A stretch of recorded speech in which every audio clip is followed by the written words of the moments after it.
Eu sou Mário Persona e essas são as respostas que eu dei aos que me perguntaram sobre a Bíblia. Quando você busca pela chave da sabedoria ou do conhecimento, nas religiões, filosofias, etc., você vai encontrar listas de coisas para fazer, para obter delas algum benefício para você. Geralmente se busca a chave do conhecimento, ou a chave da sabedoria, como forma de adquirir poder sobre as pessoas, poder sobre o mundo espiritual ou coisa desse tipo. Na verdade, numa tentativa malandra de querer repetir aquilo que aconteceu no Jardim do Éden, quando Satanás prometeu a Eva que se eles comessem do fruto da árvore do conhecimento do bem e do mal, seriam como Deus, conhecedores do bem e do mal. Então esse conhecimento, essa chave do conhecimento, essa chave da ciência, essa chave da sabedoria, alguém poderá dizer a você que é algo que você vai precisar anos de exercícios espirituais e meditação e uma série de coisas, estudos, entrar para alguma sociedade secreta, até adquirir um grau de conhecimento ou um nível capaz de desvendar os mistérios do universo, até mesmo ter alguma ideia do que poderá encontrar no além. Essa é a chave do conhecimento ou a chave da sabedoria que normalmente as filosofias oferecem para você. Mas a chave do conhecimento ou da sabedoria é muito mais acessível do que muita gente pensa. Jesus disse aos fariseus que eles se apoderaram da chave do conhecimento. E aí ele continua: vocês mesmos não entraram e impediram os que estavam prestes a entrar. Isso está em Lucas 11:52. A chave do conhecimento é o próprio Jesus. É dele que Deus falou por meio de todos os que escreveram o Antigo Testamento. É dele que Deus fala pelos apóstolos no Novo Testamento. É ele o assunto de toda a Bíblia. Ao se apoderarem dele para o matarem, aqueles religiosos judeus, os fariseus, queriam impedir o acesso ao conhecimento da verdade. Afinal, o testemunho de Jesus é o espírito de profecia, como fala em Apocalipse 19:10. A Bíblia é a palavra de Deus, dada aos homens do modo como um compositor distribui a sua partitura à orquestra. Os diferentes instrumentos imprimiram nela, na palavra de Deus, a tonalidade de cada um. Mas um só compositor, um só maestro, esteve por detrás das suas notas. A execução da Bíblia levou 1.500 anos, foi tocada por 40 homens, essa grande partitura, 40 homens de diferentes culturas e níveis sociais. Muitos nunca se conheceram e trabalharam separados por séculos e quilômetros de distância. Pense nesses vídeos do YouTube com uma mesma música, executada por artistas diferentes, de diferentes países, que às vezes você encontra no YouTube, e você terá uma vaga ideia de como foi a composição do texto sagrado, que é a Bíblia, que é a palavra de Deus. Um só é o tema da Bíblia. Sim, um só, do princípio ao fim, Cristo. Cristo é o tema da Bíblia, do princípio ao fim. Ele é o Alfa, a primeira letra do alfabeto grego. Ele é o Ômega, a última letra do alfabeto grego. Por isso Jesus aparece de Gênesis a Apocalipse. E se você deseja conhecer a verdade e se aproximar de Deus, precisará conhecer Jesus. Porque ele disse: eu sou o caminho, a verdade e a vida, e ninguém vem ao Pai senão por mim, a não ser por mim. João 14:6. Este é o genuíno. Esta é a chave da sabedoria, este é o caminho. Qualquer outro caminho, verdade ou vida, são falsos. Não se chega a Deus sem Jesus. Preciso repetir, não se chega a Deus sem Jesus. Por isso é tão importante você conhecê-lo. Se você ainda não confia nele, é porque ainda não o conhece. Uma vez uma senhora me ligou pedindo referências de uma empregada doméstica que havia cuidado, também ajudado a cuidar, né, do meu filho, que é deficiente mental, que é deficiente físico e mental. Ela buscava alguém para tomar conta da sua mãe idosa, mas ela queria uma pessoa de confiança. À medida que eu ia falando, ela ia conhecendo melhor a pessoa e eu podia perceber que a confiança dela ia crescendo a respeito da pessoa que já havia trabalhado para mim. Nós pedimos referências de alguém para sabermos o quanto podemos confiar naquela pessoa. O mesmo ocorre com Jesus. Como você poderia ter total confiança nele sem conhecê-lo pessoalmente? Portanto, leia a Bíblia. Não para saber o que Deus exige de você, como se fosse uma lista de regras. Não. Não também como se fosse um texto motivacional para você recarregar suas baterias, aumentar a confiança em si mesmo, seguir seu coração, como fala as bobagens motivacionais por aí. Não. Leia a Bíblia para encontrar Jesus nas suas páginas, conhecê-lo, confiar nele cada vez mais. Você sabia que ele aparece no primeiro versículo da Bíblia? Em Gênesis 1, versículo 1. Sim, ali diz no original, da seguinte maneira: no princípio criou Elohim os céus e a terra. Você sabia que a palavra hebraica Elohim é plural? Elohim é plural, mas o verbo criar está no singular. Elohim criou, mostrando que Deus é um, mas em três pessoas: Pai, Filho e Espírito Santo. No momento da criação, o Filho eterno de Deus, Jesus, já participava da gênese de todas as coisas. João diz no seu evangelho que ele estava com Deus e ele era Deus. Todas as coisas foram feitas por intermédio dele e sem ele nada do que existe teria sido feito. João 1, versículos 1 e 2. Jesus está também no último versículo da Bíblia, em Apocalipse 22, 21, onde diz: a graça do Senhor Jesus seja com todos. Amém. E aí termina o livro de Apocalipse. E entre o primeiro e o último versículo da Bíblia, você encontra Jesus em todas as páginas da Bíblia. Todas as páginas da Palavra de Deus, nos mais diversos tipos e figuras e símbolos, e também em pessoalmente nos Evangelhos. Em Gênesis você encontra Adão, o primeiro homem de cuja costela Deus tirou uma esposa. Em Gênesis 2, 21 a 24. Não é difícil enxergar em Adão uma figura do segundo homem, Jesus, que Deus colocou no sono da morte para do seu lado saírem sangue e água, que são os meios da criação e purificação de uma noiva para Cristo. Que noiva é essa? A igreja. A igreja é a noiva de Cristo. Você acha que é muita imaginação enxergar Cristo em Adão? A carta de Paulo aos Romanos declara que Adão era um tipo daquele que havia de vir. Romanos 5,14. Após a queda do homem no pecado, lá no Jardim do Éden, Deus disse ao diabo: porém inimizade entre você e a mulher, entre a sua descendência e o descendente dela. Este, o descendente dela, lhe ferirá a cabeça, e você lhe ferirá o calcanhar. Gênesis 3,15. Só existe um homem, descendente apenas de mulher. De mulher. Porque era o descendente da mulher. Só existe um que descende apenas de mulher: Jesus, o filho da Virgem Maria. Ele não descendeu de um homem, ele descendeu de uma mulher, através de uma concepção miraculosa, na qual o Espírito Santo veio sobre Maria, e ela concebeu do Espírito Santo. Satanás usaria depois os seus agentes para trair Jesus e levá-lo à morte. Mas na cruz, a cabeça da serpente, que é Satanás, que é onde está o veneno, o veneno está na cabeça da serpente, seria esmagada. E assim o veneno de Satanás perdeu o seu poder mortífero ali naquela cruz.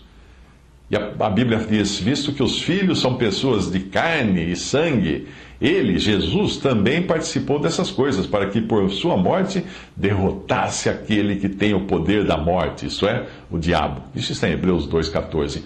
Mais uma vez, Jesus aparece em Gênesis, tipificado no animal que Deus sacrificou para com a sua pele cobrir a nudez de Adão e de Eva, em Gênesis 3,21. Era uma figura do Cordeiro de Deus, que um dia viria ao mundo para morrer como consequência do pecado. Graças à morte de Cristo, você pode ser purificado de todos os seus pecados, perdoado de todas as suas culpas, vestido da justiça que é segundo Deus. Isso fala em 2 Coríntios 5,3. Aí nós temos Abel, lá também em Gênesis, que é outra figura de Cristo, porque ele ofereceu a Deus um sacrifício de sangue. Gênesis 4,4. E depois de morto ainda fala, é o que diz Hebreus 11,4. Aí nós temos também um outro filho de Adão e Eva, que é Sete, cujo nome significa escolhido. Ele nasceu depois da morte de Abel. Portanto, ele é uma figura de Cristo ressuscitado, do qual veio a linhagem de Sete veio a linhagem que começou a invocar o nome do Senhor. Isso está em Gênesis 4, 26. O descendente de Sete, chamado Enoque, que é o sétimo depois de Adão, conforme fala Judas 1,14, foi arrebatado de modo que não experimentou a morte. Ele já não foi encontrado porque Deus o havia arrebatado, pois antes de ser arrebatado, recebeu testemunho de que tinha agradado a Deus. Hebreus 11:5. Enoque é uma figura de Cristo, subindo para o Pai, ascendendo ao céu, depois de ter andado em perfeita obediência e ter agradado em tudo a Deus. Por meio de Noé, que vem em seguida, o Espírito de Cristo pregou aos incrédulos antes do dilúvio, os quais agora são espíritos em prisão, porque estão condenados.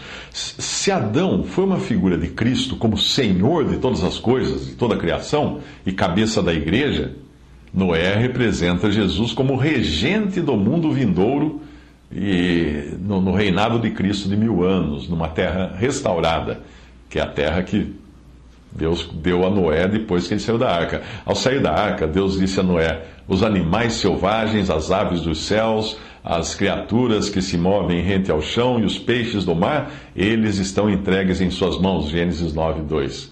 Você encontra as mesmas palavras no Salmo 8, porém falando de quem? De Cristo, as mesmas palavras. Em nossa jornada, então, em busca de Jesus nas páginas da Bíblia, nós vamos encontrá-lo em Gênesis 14 também, prefigurado em Melquisedeque, aquele que era sem princípio de dias, nem fim de vida, feito semelhante ao Filho de Deus, que permanece sacerdote para sempre. Uma figura de Cristo. Além de ser chamado de sacerdote eternamente, Melquisedeque é também rei de justiça e rei de Salém, que significa rei de paz. E Hebreus 7, de 2 a 3, fala disso. E esses títulos são dados também a Jesus. Em Gênesis 22, nós vemos Isaac, o filho de Abraão, como figura de Cristo, tanto na sua morte como na sua ressurreição. A diferença entre o tipo e o antítipo foi que Deus providenciou um carneiro para substituir Isaac na hora que seu pai ia sacrificá-lo. Porém, Jesus não teve um substituto na morte. Tendo Isaac sido libertado da morte, assim como Cristo foi libertado da morte na ressurreição, isso você encontra no capítulo 24 de Gênesis, Abraão envia então um servo através do deserto em busca de uma esposa para o seu filho Isaac, o que é uma figura de Deus Pai enviando o Espírito Santo a este mundo para reunir a igreja, a noiva de Cristo. Nós vemos depois disso Esaú e Jacó, representando respectivamente o fruto da carne e o fruto do Espírito. E ao seguirmos a carreira de Jacó, a vida de Cristo vai, pouco a pouco, sendo revelada nele, até ter a sua plenitude no seu filho José. Este, José, o predileto de seu pai Jacó, é também uma figura de Cristo. José foi odiado por seus irmãos, vendido como escravo, dado como morto, horas. Foi figura de Cristo, tudo que aconteceu com ele. No Egito, José foi preso por resistir à tentação da mulher de Potifar. Ele se destacou depois na prisão como capaz de revelar os sonhos e segredos das pessoas. E mais tarde ele revelaria também o que havia por detrás do sonho de Faraó e acabaria exaltado ao trono de vice-rei de todo o Egito. Não é coincidência nós encontrarmos Jesus no capítulo 4 do Evangelho de João, justamente à beira do poço de Sicar, perto das terras que Jacó dera a seu filho José. Sim, é isso que você encontra lá em João. Conversando com uma mulher samaritana. Impressionada com a capacidade de Jesus de descobrir os seus segredos, seus próprios segredos, a mulher correu à cidade anunciando: venham ver um homem que me disse tudo o que tenho feito. Caso não era isso que José fez a respeito de Faraó, lá no Egito. Os habitantes do lugar, ali de Samaria, depois de conhecerem Jesus, disseram à mulher: agora cremos não somente por causa do que você disse, pois nós mesmos o ouvimos e sabemos que este é realmente o Salvador do mundo. Você vai ler isso em João 4, de 1 a 42. Hoje, Jesus é Salvador de todos os que nele creem. E em breve ele voltará, primeiro para buscar a sua igreja e depois em glória para reinar. Então ele será reconhecido pelos judeus, pelos seus irmãos, assim como José foi reconhecido por seus próprios irmãos. numa das mais dramáticas passagens da Bíblia, que você lê no final do livro de Gênesis, lá no Antigo Testamento. Depois de rejeitado, vendido e dado como morto por seus próprios irmãos, José se tornou o salvador deles. Em amor e graça tirou deles qualquer temor de revanche, quando ele disse assim: vocês planejaram o mal contra mim, mas Deus o tornou em bem para que hoje fosse preservada a vida de muitos. Por isso não tenham medo, eu sustentarei vocês e seus filhos. E assim os tranquilizou e lhes falou amavelmente. Isso está em Gênesis 50, de 20 a 21. Moisés surge no livro de Êxodo como figura de Jesus também, olha aí outra vez, como figura de Jesus o libertador de seu jugo, do seu povo, do jugo de Satanás. Se você lê os evangelhos, você deve se lembrar de que o rei Herodes mandou matar os meninos até a idade de 2 anos, mais ou menos, na tentativa de livrar-se de Jesus, que havia nascido e era um menino, e essa foi a mesma estratégia usada por Satanás ao inspirar Faraó a eliminar os meninos hebreus. Mas Moisés escapou da morte, o menino Moisés escapou da morte, e mais tarde nós o encontramos casando-se com Zípora, uma mulher gentia cujo nome significa passarinha e tem o sinônimo de insignificante. Paulo também descreveu a igreja, a noiva de Cristo, como insignificante aos olhos do mundo. Ele disse: irmãos, pensem no que vocês eram quando foram chamados.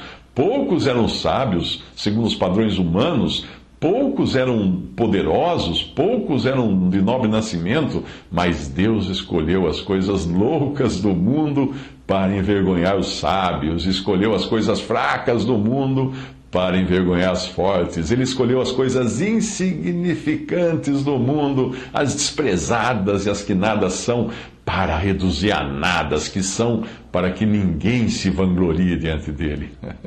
1 Coríntios 1, 26 a 29, essa passagem é maravilhosa. A libertação do povo no Egito, lá atrás, aconteceu por meio de outra figura de Cristo, um cordeiro sem defeito sacrificado na instituição da Páscoa. O seu sangue, aplicado ao batente das portas das casas dos hebreus, seria a garantia de que a morte não entraria ali quando o juízo de Deus caísse sobre todo o Egito. E depois, em outra figura, representando o crente associado a Cristo na sua morte, nós vemos os hebreus passando pelo fundo do mar, um lugar de morte, e saindo triunfantes e salvos do outro lado. Porém, ainda num deserto a caminho da terra prometida. O deserto é uma figura do mundo onde o cristão se encontra depois de salvo por Cristo. Assim como acontece hoje com o crente em Jesus na sua jornada rumo à pátria celestial, os hebreus eram guiados por Cristo. Sim, lá no deserto, representado na coluna de nuvem de dia e na coluna de fogo à noite. Na sua carta aos Coríntios, Paulo explica que todos comeram do mesmo alimento espiritual, quando ele refere-se ao maná que caía do céu. E beberam da mesma bebida espiritual, pois bebiam da rocha espiritual que os acompanhava, e essa rocha era Cristo. Paulo escreve isso em 1 Coríntios 10, 3. Agora nós chegamos ao Monte Sinai, e ali Moisés é uma figura de Cristo, como mediador entre Deus e os homens, e também como profeta. Em Deuteronômio, nós vemos que Deus disse a Moisés, referindo-se a Jesus: levantarei do meio dos seus irmãos um profeta como você. Porei minhas palavras na sua boca, e ele lhes dirá tudo o que eu lhe ordenar. Se alguém não ouvir as minhas palavras, que o profeta falará em meu nome, eu mesmo lhe pedirei contas. Deuteronômio 18, 18. Esse profeta era Cristo, que Deus levantaria muito tempo depois. E no Evangelho, o próprio Jesus diz: quem me rejeitar a mim e não receber as minhas palavras, já tem quem o julgue. A palavra que tenho pregado, essa o há de julgar no último dia. João 12, 48.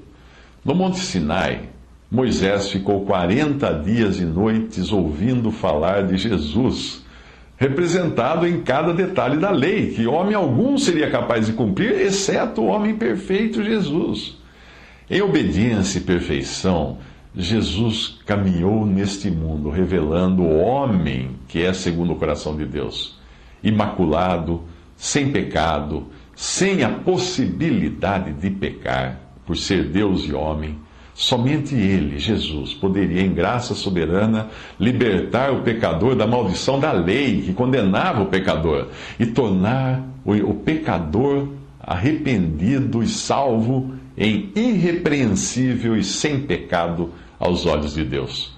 A lei dada a Moisés não se limitava aos 10 mandamentos, não. Ela incluía centenas de ordenanças encontradas nos escritos de Moisés.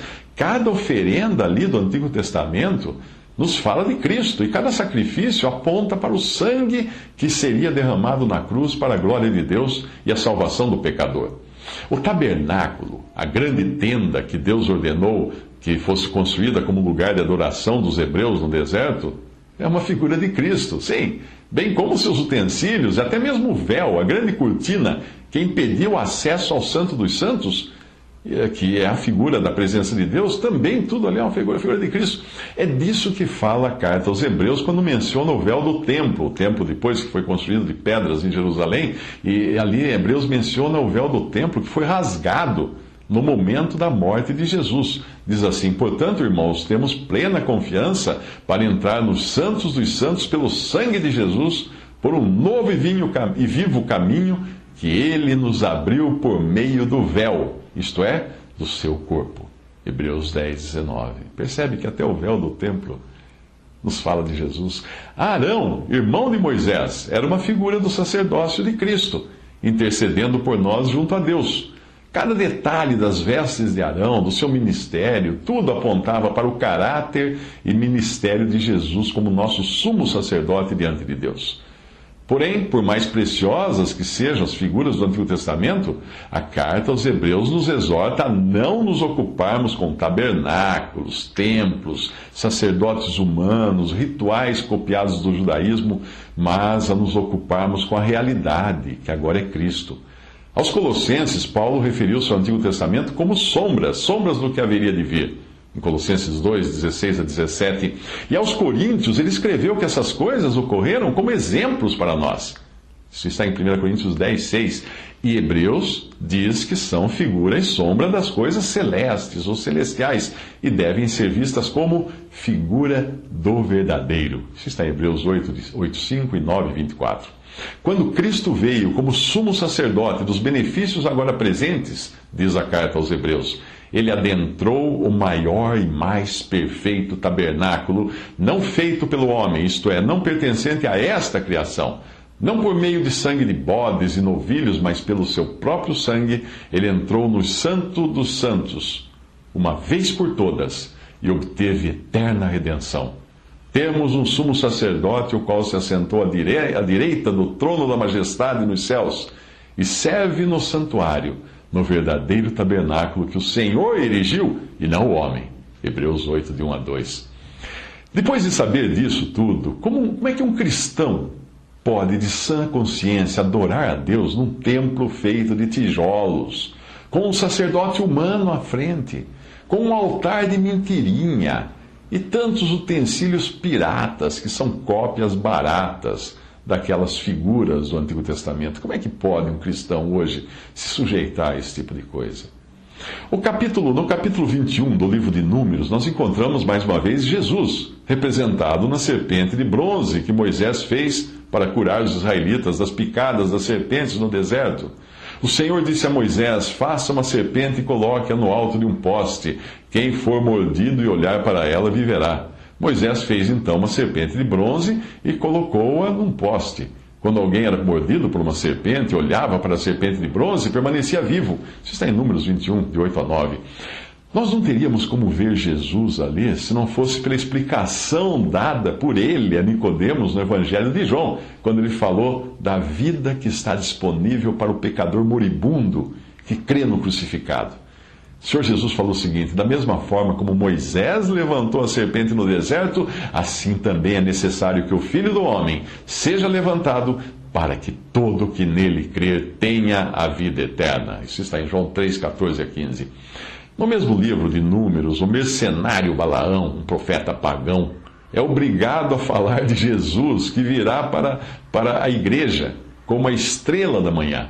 e para Israel como cetro que reinará por 1000 anos. Balaão profetizou: uma estrela surgirá de Jacó, um cetro se levantará de Israel. Números 24, 17. Vamos deixar de lado muitas outras figuras do Pentateuco para entrarmos agora no livro de Josué, o qual é um tipo de Jesus ressuscitado e liderando o seu povo na conquista da terra prometida. É por Jesus que nós somos mais que vencedores por meio daquele que nos amou, e nem morte, nem vida, nem anjos, nem demônios, nem o presente, nem o futuro, nem quaisquer poderes, nem altura, nem profundidade, nem qualquer outra coisa na criação será capaz de nos separar do amor de Deus que está em Cristo Jesus, nosso Senhor. Isso está em Romanos 8, 37 a 39. E no livro de Juízes, nós vemos depois a triste figura de um povo que se desviou de Deus, mas ainda ali, graças a Deus por isso, é possível ver nos diferentes juízes e libertadores que foram levantados por Deus, é possível enxergar uma tênue figura de Jesus, o verdadeiro libertador e o verdadeiro juiz. Nós entramos depois no livro de Ruth, e nele nós visitamos Belém, onde nasceu Obed, figura do verdadeiro servo de Deus, que nasceria na mesma cidade, Belém, e seria descendente do próprio Obed, pai de Jessé e pai de Davi, do qual viria o Cristo, Jesus. Nos 2 livros de Samuel, nós vemos o profeta Samuel, que Deus levantou em meio à ruína do testemunho, e é uma figura do verdadeiro profeta, por meio de quem Deus falaria nos últimos dias. Ali nós encontramos Davi, nesses livros de Samuel, encontramos Davi, o rei segundo o coração de Deus, e figura do rei que virá em glória e majestade para reinar.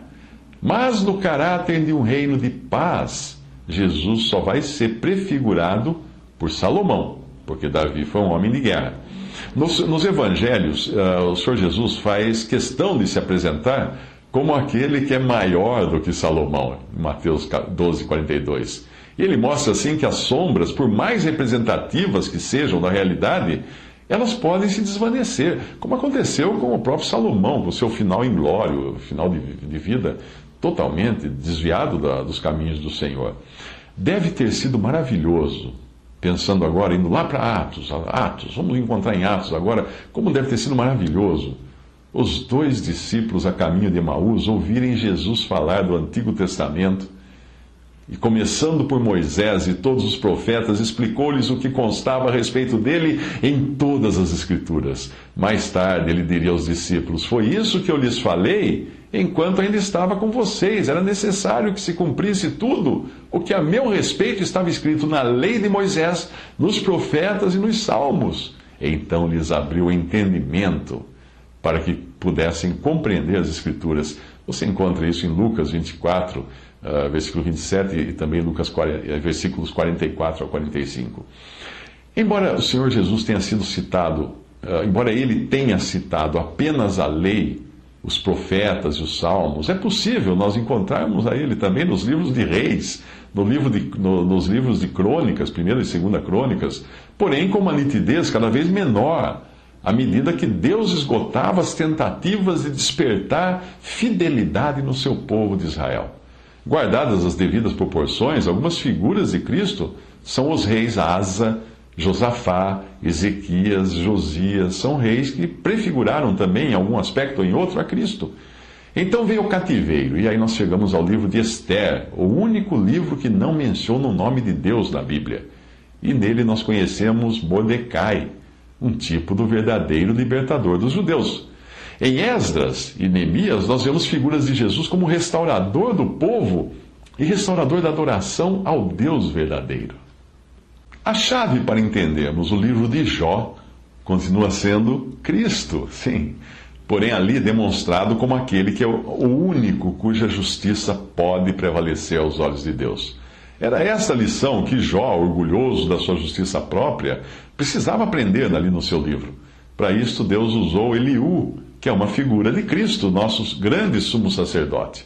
Ao mesmo tempo em que intercedia por Jó, Eliú indignou-se muito contra Jó, porque este se justificava a si mesmo diante de Deus. Isso está em Jó 32, versículo 2. Aí passamos para o livro de Salmos, e é como se fosse um diário pessoal de Cristo. no qual ele anotou os seus sentimentos na sua identificação com o seu povo de Israel. No Salmo 16, nós encontramos Jesus, autor e consumador da nossa fé, como fala em Hebreus 12, 2, e em muitos outros salmos ele pode ser visto sofrendo o abandono que sofrerá o remanescente judeu fiel, que são os pequeninos irmãos aos quais o Senhor Jesus se refere em Mateus 25, que passarão pela grande tribulação. O Salmo 22 mostra a senda de sofrimento de Cristo, desamparado por Deus e massacrado pelos homens. No Salmo 40, ele aparece cumprindo a vontade de Deus pelo sacrifício de si mesmo, e mais detalhes você encontra depois no Salmo 69. O Salmo 102 revela os seus sentimentos de pequenez, como pardal solitário no telhado. Salmo 102, 7. Porém, nos Salmos 8 e 91, nós o vemos como o segundo homem, no seu domínio sobre todas as coisas. E no Salmo 18, é o rei que aparece triunfante, enquanto no Salmo 24, o rei da glória toma posse daquilo que é seu por direito. No Salmo 45, ele é o conquistador, cuja espada não poupa os ímpios na sua vingança a favor do sofrido remanescente fiel que é amparado na sua jornada rumo ao reino milenial. Este tem as suas glórias descritas no Salmo 100. Falta tempo para a gente mostrar Jesus em todos os salmos. Portanto, leia todos os salmos, começando com o Salmo 1, que mostra a perfeição da sua pessoa, o verdadeiro Deus e verdadeiro e genuíno homem que é Cristo. No livro de Provérbios, nós encontramos Jesus, o verdadeiro Filho de Deus, e aquele que é maior do que Salomão, como a personificação da sabedoria de Deus. Reserve alguns minutos para você ler o capítulo 8 de Provérbios e conhecer melhor este Jesus, que é de eternidade a eternidade, porque dele são a sabedoria e a força, como escreveu Daniel no capítulo 2, versículo 20 do seu livro. É neste livro que você encontra Jesus também como amigo, no livro de Provérbios, como um amigo que ama em todos os momentos e um irmão na adversidade. Provérbios 17, 17. Aí vem o livro de Eclesiastes, quase que ele deixa Cristo de fora, porque ele é um compêndio de sabedoria humana debaixo do sol. Ou seja, é como o homem enxerga a sua vida neste mundo. Mas mesmo assim nós o encontramos na alegoria de uma pequena cidade de poucos habitantes, e veio um rei poderoso contra ela, cercou-a com muitos dispositivos de guerra. Ora, naquela cidade vivia um homem pobre, porém sábio, e com a sua sabedoria ele salvou a cidade. No entanto, ninguém se lembrou daquele pobre homem. Isso está em Eclesiastes 9, de 14 a 15, e não precisa muito para você enxergar que Cristo é representado nesse pobre homem que salvou a cidade. A carta de Paulo aos Coríntios nos faz lembrar de nosso Senhor Jesus Cristo, que sendo rico, se fez pobre por amor de vocês, como fala 2 Coríntios 8, 9. Mas se a descrição árida de sabedoria humana que é encontrada no livro de Eclesiastes só aumenta a nossa sede por Jesus, aí o livro de Cantares abre um manancial, uma torrente de água pura. Trata-se de uma alegoria, obviamente, que fala de Salomão, que é uma figura de Cristo, e a sua noiva, a Sulamita, que é uma figura do povo terrenal de Deus, em especial do remanescente judeu fiel, que será oprimido durante a grande tribulação. Ali tudo aponta para Cristo nesse livro, para Cristo e sua extrema formosura. Ao perguntarem que diferença há entre o seu amado e o outro qualquer, a Sulamita responde: o meu amado tem a pele bronzeada. Ele se destaca entre 10.000. A sua cabeça é ouro, o ouro mais puro. Seus cabelos ondulam ao vento como ramos de palmeira. São negros como o corvo. Seus olhos são como pombas, junto aos regatos de água, lavados em leite, incrustados como joias. As suas faces são como um jardim de especiarias, que exalam perfume. Os seus lábios são como lírios que destilam mirra. Os seus braços são cilindros de ouro, engastados com berilo, e o seu tronco é como um marfim polido, adornado de safiras. As suas pernas são colunas de mármore, firmadas em bases de ouro puro. A sua aparência é como o Líbano. Ele é elegante como os cedros. A sua boca é a própria doçura. Ele é muito desejável. Esse é o meu amado, esse é o meu querido. Cantares 5, 9 e 16. Quem crê no Senhor Jesus sabe de quem essa passagem está falando, não sabe? Seguem-se então os livros dos profetas que falam de Cristo, da sua obra, do reino vindouro. E digno de nota é o capítulo 53 de Isaías, escrito 700 anos antes da morte de Jesus, e dizendo que ele foi traspassado por causa das nossas transgressões, foi esmagado por causa das nossas iniquidades, pois ele carregou o pecado de muitos e intercedeu pelos transgressores. Aí nós chegamos aos evangelhos, e em Mateus Jesus é o rei de Israel, em Marcos ele é o profeta e servo, em Lucas ele é o perfeito homem, e em João ele é o verbo de Deus, a própria habitação de Deus com os homens, Deus e homem. A revelação dada por Deus aos homens foi progressiva. Portanto, Moisés e os profetas que vieram depois dele não entenderam a profundidade das revelações que eles próprios recebiam de Deus. Muitas coisas só fariam sentido para aqueles que tivessem a revelação completa de Deus. Por isso é impossível alguém entender corretamente as sombras e figuras do Antigo Testamento sem ler a realidade apresentada no Novo Testamento. Na sua primeira carta, o apóstolo Pedro nos dá uma ideia mais clara disto, quando ele menciona a salvação eterna pela fé em Jesus, que hoje o crente pode ter como certa e segura. Ele escreveu assim: foi a respeito dessa salvação que os profetas que falaram da graça destinada a vocês investigaram e examinaram, procurando saber o tempo e as circunstâncias para as quais apontava o Espírito de Cristo que neles estava, quando lhes predisse os sofrimentos de Cristo e as glórias que se seguiriam àqueles sofrimentos. A eles foi revelado que estavam ministrando não para si próprios, mas para vocês, quando falaram das coisas que agora lhes foram anunciadas por meio daqueles que lhes pregaram o Evangelho pelo Espírito Santo enviado do céu. Coisas que até os anjos anseiam observar. Isso está em 1 Pedro 1, de 10 a 12.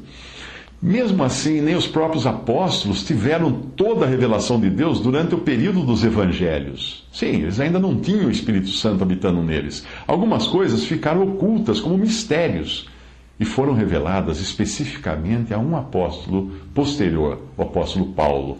Ele é o autor do que podemos chamar de quinto evangelho, que é a carta aos Romanos, onde ele diz, pelo meu evangelho e pela proclamação de Jesus Cristo, de acordo com a revelação do mistério oculto nos tempos passados, mas agora revelado e dado a conhecer pelas escrituras proféticas por ordem do Deus eterno. Isso está em Romanos 16, 25 a 26. A expressão agora revelado e dado a conhecer significa que antes de Paulo ainda era um mistério essa verdade. Que verdade? Um dos mistérios revelados a Paulo foi a ressurreição dos santos no arrebatamento.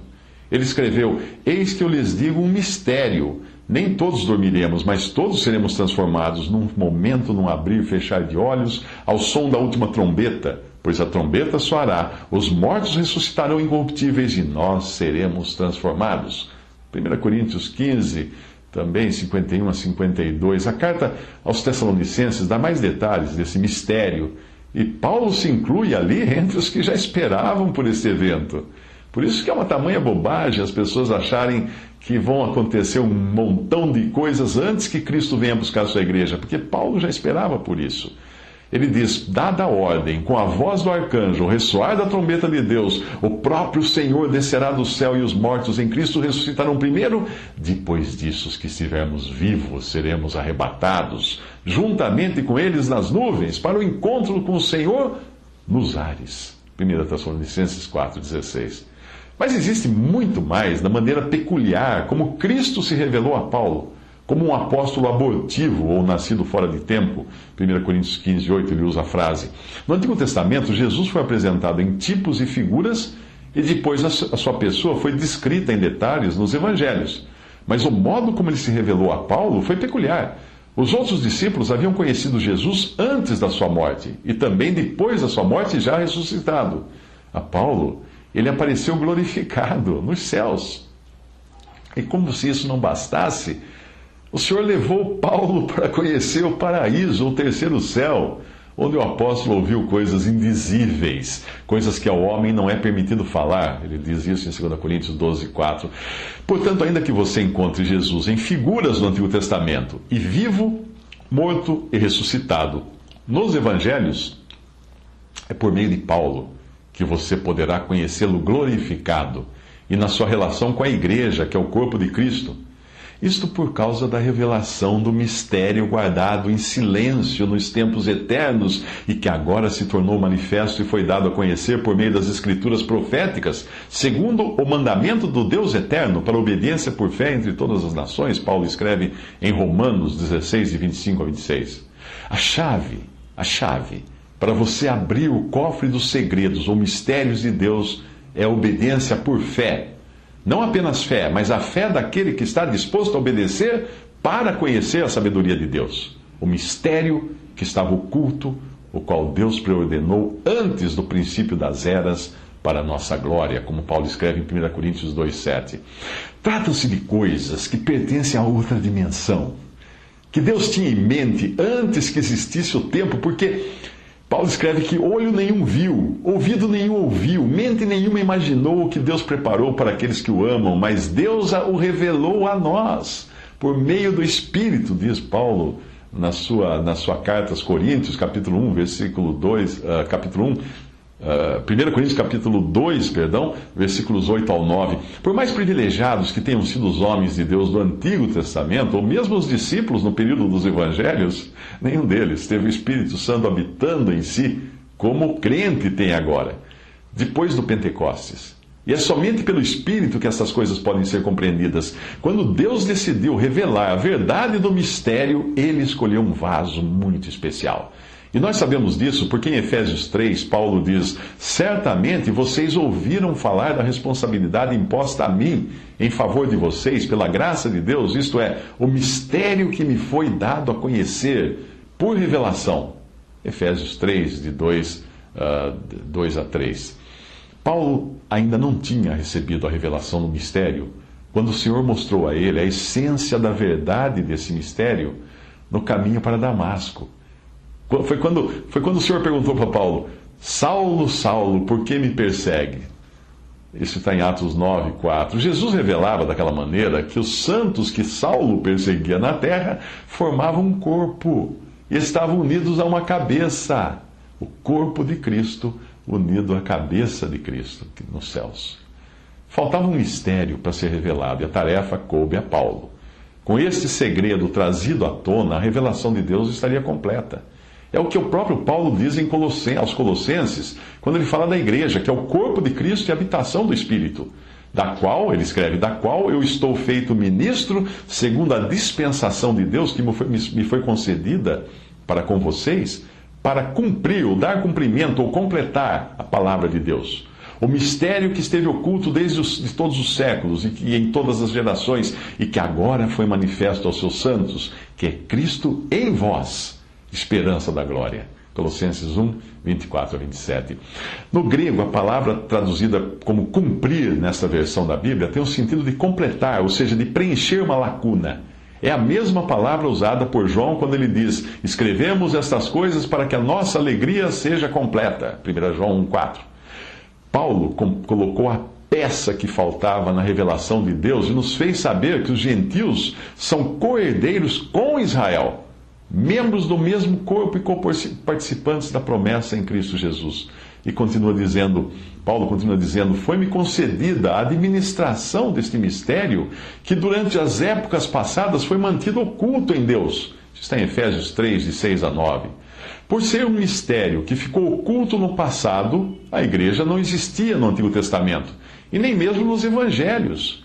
Jesus menciona a igreja pela primeira vez em Mateus 16, 18, mas como algo ainda futuro. Ele diz assim: edificarei a minha igreja, porque não estava edificada. Como toda edificação da época, a igreja teria um alicerce também, com uma pedra de canto ou pedra de esquina, e essa pedra é Cristo, seguida das outras pedras do alicerce. Quais são? Os apóstolos e profetas do Novo Testamento. Sobre este fundamento, formado pela pedra da esquina e as pedras dos apóstolos e profetas, as paredes seriam levantadas com o acréscimo de cada salvo por Cristo. As pedrinhas que vão nas paredes dessa casa de Deus. Essas pedrinhas somos nós. É dessa edificação que Paulo fala no capítulo 2 de Efésios, ao dizer que nós somos edificados sobre o fundamento dos apóstolos e dos profetas, tendo Jesus Cristo como pedra angular, no qual todo edifício é ajustado e cresce para tornar-se um santuário santo no Senhor. Efésios 2, de 20 a 21. Em 1 Coríntios, o apóstolo Paulo fala de sua responsabilidade em lançar os fundamentos da igreja, os alicerces da igreja. Ele fala: conforme a graça de Deus que me foi concedida, eu, como sábio construtor, lancei o alicerce. Outro está construindo sobre ele. 1 Coríntios 3, de 10 a 11. Portanto, é impossível você entender o que é a igreja e saber como ela deve funcionar sem ler as cartas do apóstolo Paulo, que foi a quem foi dada a tarefa de completar a palavra de Deus. Obviamente, muitos pentecostais e carismáticos não gostam da ideia de nós termos uma revelação completa e perfeita da palavra de Deus, porque isso não lhes permite trazer as suas próprias revelações, não é? Por isso é comum nós ouvirmos frases do tipo: o Espírito Santo me revelou, Deus me disse, coisa do tipo. Será isso uma necessidade de autoafirmação ou de insatisfação com a suficiência das Escrituras?